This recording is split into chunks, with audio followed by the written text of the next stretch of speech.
edhe nga minoritetet, por edhe ministrat të tjerë.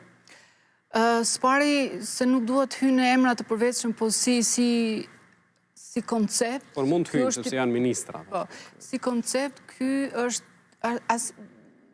është një kabinet tipik i majt, ku ka shumë ministri, ka shumë burokraci, se cili për këtyre ministrave do t'i ketë nga dy zëvendës ministra, sekretar permanent, këshilltar, do me thënë janë të gjitha njerëz që do të paguhen me taksat e qytetarëve të Kosovës.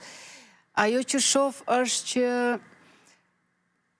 ka ministra që janë me akuza, me çështje të ngritura për korrupsion edhe për shpërdorim detyre. E shoh Fitore Pacollin, goxha ka pas probleme me ligjin, Harua Qeku ka pas probleme me ligjin fare. Në prokurorinë speciale.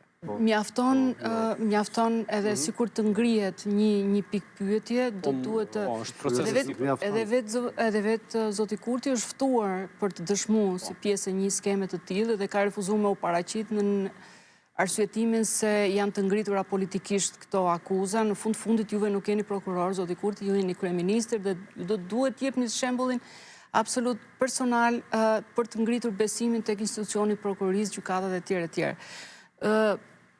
Nëse po ndalojmë të dy ministret, Ministria e Ekonomisë, zonja Rizvanolli, jemi e rikonfirmuar, unë nuk e di se çfarë suksesi ka kjo ministri në një situatë ku gjendja jo vetëm ekonomike, po gjendja energjetike e Kosovës është gati në kolaps. Kemi një rritje të çmimit të energjisë elektrike 16%, tani së shpejti në pranverë flitet që do të rritet sërish 21%. Rryma, kështu që nuk e di pse me çfarë justifikimi zonja Rizvanolli rizgjidhet edhe një herë ministre, apo zonja Kusari që edhe kjo i ka ato historitë e veta që nga koha kur ka qenë zëvendës kryeministre. Zoti Krasniqi, ministri i administrimit pushtetit lokal, nuk i njoh ndonjë sukses, sërish është zgjedhur, por nuk i njoh sukses.